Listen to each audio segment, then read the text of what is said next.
Hey everybody, this is Jon Appleget with teachtothebrain.com, and I'm glad to be here today to start in with you with this second video, a follow-up to Mary's video that she just put out the other day.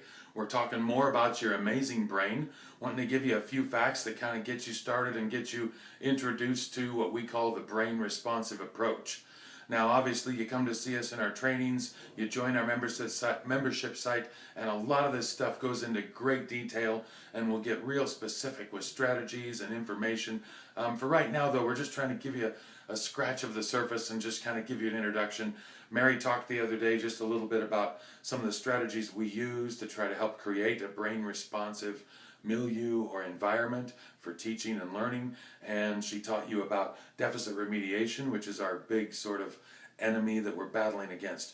And remember, deficit remediation is the tendency to focus on the negative, to put the attention on that which is wrong, and to fix it, which has been something that's been used quite a bit. We can talk about how that's worked historically and who scientifically kind of figured that out and how they explain that. But just know that for right now, what we're talking about is trying to make a brain responsive approach, one that works with the way the brain works, the way the brain chemistry works, and how the brain most wants to learn. So let's get right into it today, and let's talk about a couple things that go adding on to what Mary had to say. And if you didn't see Mary's video, you can go back and see that again. It doesn't have to be in order. It's not sequential. So check this information out and then go back and see what she had to say, and you'll see how it fits together rather easily.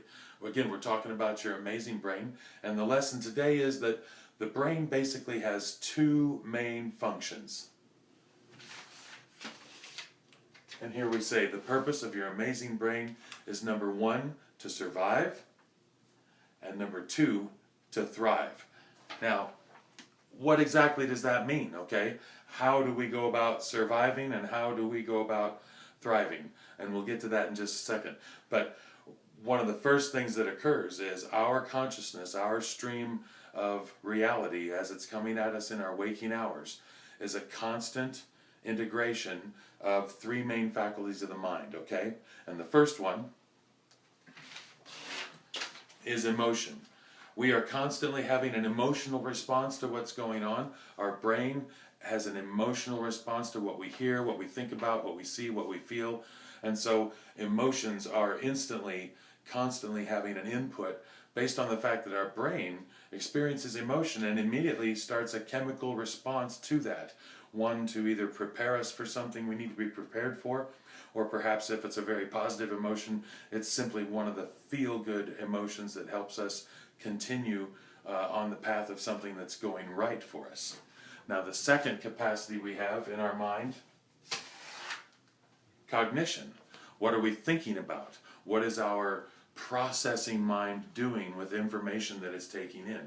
Again, our sensory input is bringing in things from the five senses, and then our brain wraps all these three things together. So it's emotion with cognition. And number three is reflection. So the ability to think back on what has happened in the past and to find old patterns to try to assimilate the new information that you're hearing too, so that they make sense. We're constantly looking at new information and we compare and say, does that go along with something I've heard before? If it does, then the learning of that happens a little quicker. If we don't have anything background, then we're going to have to build some background so we can build connection. All right? So this is what we're talking about when we talk about the purpose of your brain is to survive and to thrive. And it does it by integrating these three faculties. Now,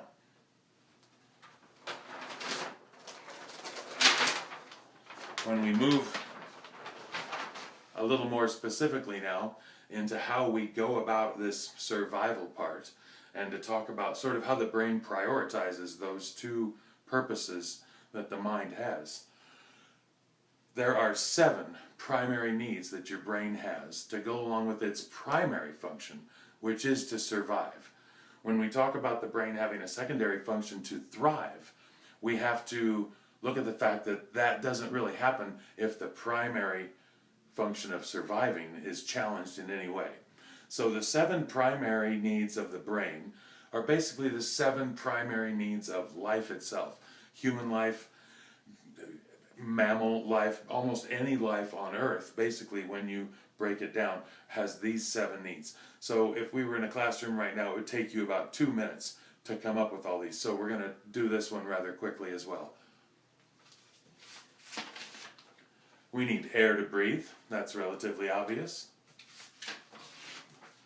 We need water in our systems. We're water-based and carbon-based life form. We require food for energy in order to continue the activities of life. We need a process of elimination so that we can get rid of the waste products that come from the food and the water and the air that we take in. There's got to be an elimination process to get rid of that waste. Sleep. Our brain needs adequate rest. Our systems have a cycle in which certain systems wait till we're asleep before they reset and make sure other systems are working properly. Shelter is obviously important. The brain needs to know that it has protection from the basic elements. Otherwise it senses that the other life functions could also possibly be in danger. And escape from pain. Another obvious one, but one you might not have thought of. The brain is constantly knowing that if something's going to be painful, the brain is going to look for an escape, look for an out. How does it avoid that pain, whether it be physical or emotional? Now, these needs are physical and innate, all right? You're born with these needs. Nobody had to tell you, make sure and breathe X number of times a day and don't go 3 weeks without water. These type of things occur to us naturally because they're physical and they're innate. Now, these are the basis of that first purpose that we talk about, that first function of the brain, the primary function, to survive. These are the basics of survival. Obviously, though, we're talking about learning. We're talking about doing something more with the human brain than just surviving. That is what we mean by the secondary function of the brain to thrive, and what that requires is a secondary set of needs.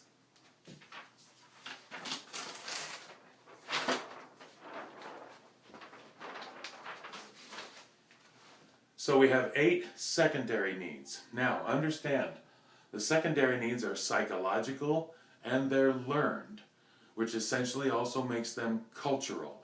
These are going to change and vary as you move from culture to culture in terms of how people satisfy them, not in terms of what they are specifically. We all have these 8 secondary needs. We're all constantly negotiating relationships and issues in our life based on how we're negotiating these 8 needs. So these 8 needs are what help us to thrive, and once our survival needs are met and the brain is comfortable with that, then these needs can be met, and if met adequately and effectively, they lead to success and achievement and everything that we kind of look for in human endeavors that's positive, creative, and productive for helping others and serving others. So let's take a look at these secondary needs of the brain. First, we're talking about inquisitiveness. And again, we're going to go through these relatively quickly. We can find a lot more detail on these if you come see us live at a seminar or check in at our website at teachtothebrain.com and take a look at how we're putting our information out there. You'll find we can get a little bit more detailed about how we do all this. Number 2, after inquisitiveness, is power. All humans are seeking their own personal power. We sort of have to find where we fit in the world, where that power can be expressed. Can it be expressed effectively? Obviously, people who express their power ineffectively, that can cause all kinds of issues. Generally speaking, when the psychological and secondary needs are not met, the consequences of not meeting these needs are usually some kind of a social consequence, some kind of a personality problem, some kind of an issue relating to others is what comes up. In classrooms, we see many of the behaviors you see in a classroom. If they're not related directly to a primary need, being hungry, being thirsty, not having enough sleep, not having shelter, those things obviously are going to get in the way of learning. But if it's the secondary needs that they're having difficulty with, then you're going to see this in behaviors, in relationship issues, in other things that create obstacles to learning. Number 3 is achievement. As humans, we all have a need to achieve. We have a need to create something, to do something, to make something, to contribute. And so again, when the needs are met, we can make that happen. Number 4 is connectedness. Again, relatively obvious. Just look at social media today. It's obvious that as human beings, we like to relate. We like to see what other people are doing. We want to know that our ideas are accepted. We want to see how other people are living their life. And we have a tendency to want to include others in how we're living our life. Autonomy. The human is looking for autonomy. What can I do that's just me? What am I in charge of? What am I responsible for? What things in the world do I create? What is my place in the world? Where do I come in? And so autonomy goes a little bit with power, finding out their place in the world. But kids need to have a way to sense some autonomy. You can't just tell them everything and not have something be their idea now and then, not have something be their choice, something that they can guide and direct. Number 6 is gregariousness. Sometimes people think of gregariousness as the life of the party, that person that wants to be on stage performing and talking loudly and having fun. And that certainly is the case. That person is probably considered very gregarious. Meanwhile, everybody looks for a way to be gregarious. Some people find it in a social setting that's a little more intimate, with closer friends, people they're comfortable with. But nevertheless, it's a human need, something that we all strive to do. Assertiveness, number 7. And assertiveness, again, it might sound like the people that are willing to speak out in times others aren't, or we talk about people that are comfortable making their ideas known in front of others where someone else might be more reserved, and that is truly a assertive quality. Meanwhile, like gregariousness, everybody's looking for their own place where they can be assertive. If you're not able to assert yourself, that's going to feel like being controlled. Things are going to get bottled up. It's just a form of expression we need as human beings. And finally, and possibly most importantly, status. Status is kind of the culmination of all of them. Where do I fit in my family setting, in my friendship setting, classrooms, communities? Everybody needs to sort of know, where's my status? Is it hierarchical? Do I feel like there's people that are better than me?